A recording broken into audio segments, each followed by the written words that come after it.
Una vez más, el Consejo de Participación Ciudadana y Control Social está en el ojo del huracán.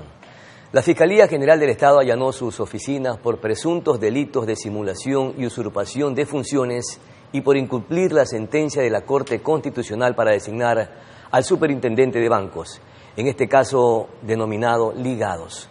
Pero también hay otros temas u otros hechos que son de coyuntura política nacional, como por ejemplo la resolución de la Corte Constitucional que le da la razón a la Asamblea Nacional para echar abajo la ley antipillos que impulsó el gobierno de Daniel Noboa.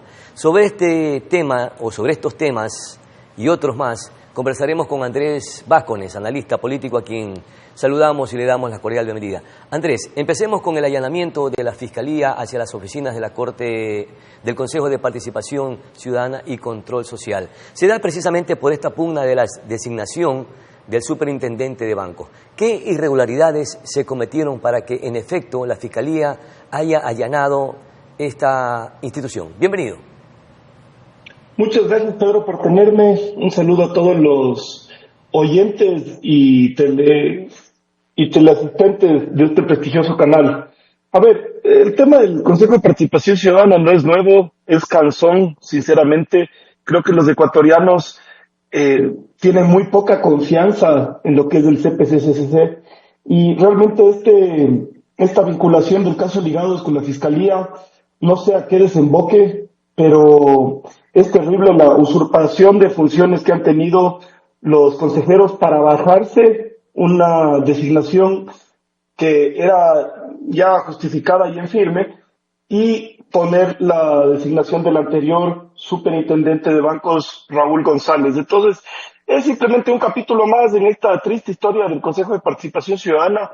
Yo creo que simplemente, en teoría, era un órgano colegiado que debía proteger los intereses de la ciudadanía y quitarle la política, pero realmente ese mañoseo, esa maniobra de los políticos es mucho más pesado ahí que en cualquier otro sistema. Entonces, hay que estar vigilantes cómo se desarrolla todo, ¿no?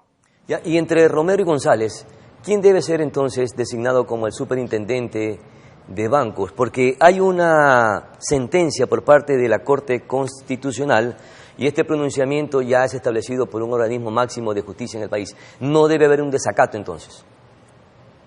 A ver, la Corte Constitucional lo que dice en su sentencia es que en su tiempo, es decir, en el año 2022, Raúl González sí se pudo haber elegido como superintendente de bancos, es decir, le da parcialmente la razón. Sin embargo, no le da la medida de reparación para que se vuelva a posesionar como superintendente. Y es más, la sentencia de la Corte Constitucional dice que esa sentencia no puede dejar sin efecto a otra selección del superintendente de bancos que ya se había llevado, en este caso del recientemente nombrado Romero. Entonces, realmente lo que hizo la Liga Azul y la nueva mayoría correísta que tiene el Consejo de Participación Ciudadana fue que cogió la sentencia y la interpretó como ellos querían, pero no estaba abierto a interpretación. Es decir, dice textualmente que no podía afectar a la selección del superintendente ya elegido. Entonces, es una aberración jurídica, es una aberración política. Esto también hay que verlo desde el panorama electoral y político, porque ¿quién es quien le da la apertura a la final a la Liga Azul? Construye, que es el partido que vota finalmente por la salida y la destitución de Juan Esteban Guarderas de la Asamblea, y se supone que son el partido más anticorreísta, pero nuevamente caen en vergüenza, y como no van a tener una gran bancada, y como no tienen tampoco autoridades locales, estos partidos políticos viven para tener espacios. ¿Y dónde pueden tener espacios?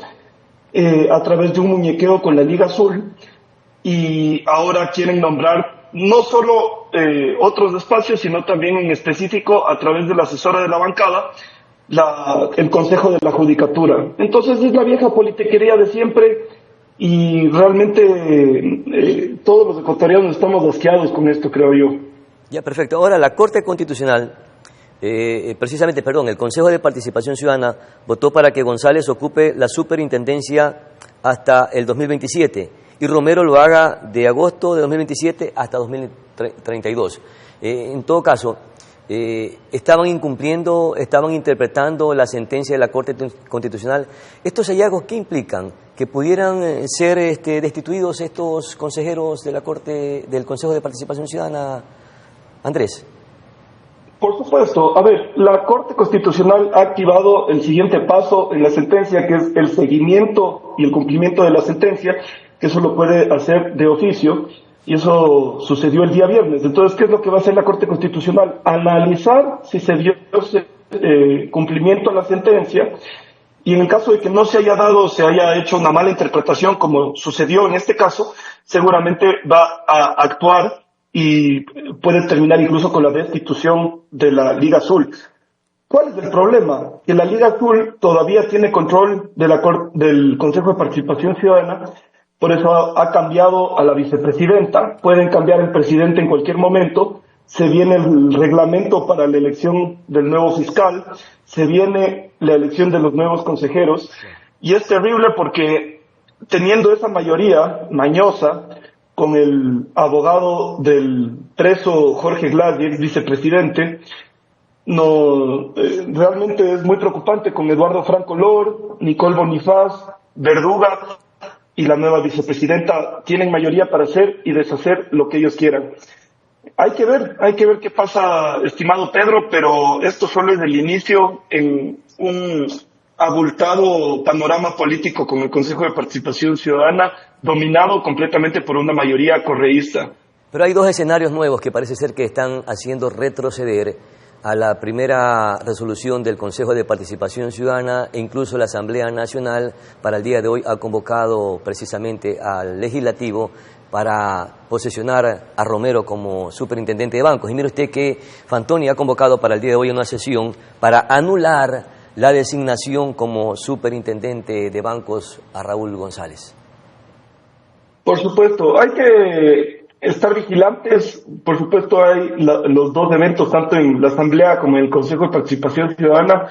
Sin embargo, no hay que maravillarnos si la Liga Azul se mantiene. Realmente igual, incluso muchos de los consejeros ya están impugnados. Usted sabe que, por ejemplo, el abogado Lord ya tiene una impugnación vigente, es decir, ya mismo debería el TCE pronunciarse para destituirlo completamente. Entonces, si se arriesga por la destitución y logran a través del Consejo de Participación Ciudadana controlar la superintendencia de compañías y bancos, quizás eso sea más valioso para ellos. Entonces habrá que ver cuál es la posición que toma cada uno y cuándo actuará la Corte y qué decisión también tomará la Asamblea como contrapeso. Y del que hayan retrocedido es porque se percataron de que la interpretación que hicieron en cuanto a la sentencia de la Corte Constitucional fue errónea, o fue precisamente por presión de la Fiscalía General del Estado. Sí, yo creo que es un poco de todos. La ciudadanía se ha activado, yo creo que la Fiscalía ha puesto presión, ha allanado, por ejemplo, la oficina del consejero Verduga, le quitaron el celular. Entonces son temas que por supuesto te hacen dubitar. Sin embargo, habrá que ver si se dan la vuelta o no. Yo pensaría que la Liga Azul está convencida de lo que ha hecho y seguramente va a seguir insistiendo. Ahí tenemos que ver a las otras instancias del Estado, como la Corte Constitucional y la Asamblea, que también pongan un sistema de contrapesos y que no se logre posesionar González, que es una elección completamente inconstitucional. Bueno, parece ser que van a ratificar que en efecto sea designado como superintendente de bancos el señor Romero. En cuanto a los allanamientos que usted se refería, Andrés, se violentaron derechos, inclusive hasta con las incautaciones de equipos electrónicos del mismo vocal del Consejo de Participación Ciudadana, Verduga, o los procedimientos están ajustados a derecho y a la norma precisamente. Bueno, mi querido Pedro, yo sinceramente no soy abogado, no le pudiera decir bajo qué términos y con qué tipo de orden de allanamiento se lo realizó, pero es un tema de investigación penal, ¿no? No hay que tomarlo con ligereza. La Fiscalía tuvo que actuar con el nuevo caso que se ha aperturado, ligados, ha revisado los celulares y es un tema por delito de usurpación de funciones. Entonces, no sé hasta dónde pueda extenderse la fiscalía, pero yo creo que está bien también presionarles un poco a los consejeros, porque si están tomando acciones que no les corresponde, es realmente terrible. Y también hay que tener un sistema de contrapesos en el gobierno para que no pasen este tipo de atropellos. Bueno, ya estamos como acostumbrados en el país a todo este tipo de irregularidades y actos definitivamente bochornosos que permanentemente nos viene mal acostumbrando el Consejo de Participación Ciudadana. Yo creo que hay que tomar decisiones profundas ahí en esta institución. Cambiando un poco de tema, Andrés, y por otro lado, la Corte Constitucional le acaba de dar la razón a la Asamblea Nacional para tirar abajo la ley antipillos que venía impulsando el presidente de la República. ¿Qué rasgos de inconstitucionalidad se pudieron evidenciar para que en efecto la Corte Constitucional haya precisamente apoyado o respaldado la decisión de la Asamblea Nacional? A ver, finalmente lo que hace la Corte Constitucional es analizar, y por supuesto tenía una visión diferente que el Ejecutivo, y la sentencia tira abajo la ley antipillos porque no hubo los dos debates, ¿no es cierto? Entonces, ¿cuál era la tesis del Ejecutivo? Con solo un debate se podía pasar a través de una especie de ministerio de la ley, mientras la Corte Constitucional dice que no. Entonces, esto sucedió también los últimos días de la semana pasada, y yo creo que era previsible. La Corte Constitucional ha tenido un papel protagónico y la verdad es la institución que los ecuatorianos más respetan, que más tienen confianza, y está bien. O sea, hay veces que la Corte Constitucional te dará o no la razón, pero lo importante yo creo es que se mantenga independiente y que tenga una buena justificación para cada una de sus sentencias. Claro, el argumento jurídico entonces le da el aval a la Asamblea Nacional, lo que significa que se cometieron errores en el procedimiento al momento de aprobar vía decreto este proyecto de ley por parte del Ejecutivo, Andrés. Por supuesto, eso fue al final la sentencia de la Corte. Se registró, el presidente registró o ordenó que se registre la ley sin que hayan los dos debates, ¿no es cierto?, sin que haya una votación. Básicamente lo que los asambleístas quisieron hacer es desechar rápido la ley antipillos, y el Ejecutivo se cogió de eso para decir no hubo dos debates, entonces lo publicamos en el registro oficial. La Asamblea dice que no había la facultad del Ejecutivo para mandar a registrar en el registro oficial, y se tiró bajo la ley. Yo creo que era previsible también para el Ejecutivo que este escenario pudiera suceder. Ahora, ¿cuál era el propósito de la ley antipillos? Detectar lavado de activos a través de la compra y venta de vehículos y también cambiar de modalidad a los equipos de fútbol, denominarlos sociedades anónimas. Con la actual ley no se puede hacer la detección en efecto de este lavado de activos. A ver, como usted dice, esos eran los dos principales factores o elementos que agregaba la ley antipillos. Primero, por ejemplo, el tema de las sociedades anónimas es algo que ya lo vimos en el Argentina de Milei, y que básicamente les hace a los equipos que puedan tener utilidades, a los equipos deportivos que puedan participar como empresas, que abran también las acciones a diferentes socios. Era un tema muy beneficioso. Habrá que ver si el Ejecutivo insiste en esto a través de la próxima legislatura.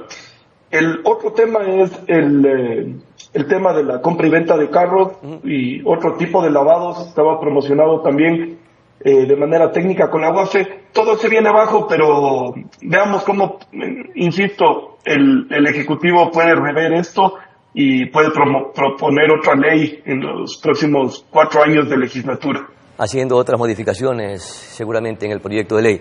Andrés, ahora, en estos últimos minutos quiero aprovechar también para hablar sobre la detención del empresario Naim Masud, quien fue detenido en nuestro hermano país de Colombia y que está implicado en el caso Encuentro. Se lo acusa de delincuencia organizada. ¿Cree que el proceso de extradición sea inmediato o tendrá dificultades?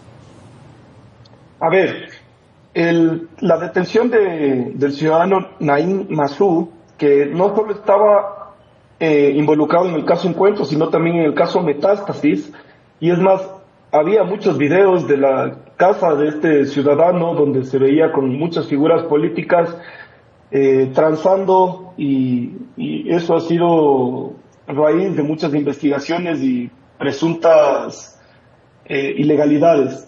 Este ciudadano estaba involucrado en el tráfico de influencias en el sector público, en las empresas públicas, sobre todo, por ejemplo, en las empresas eléctricas como CENEL, CELEC.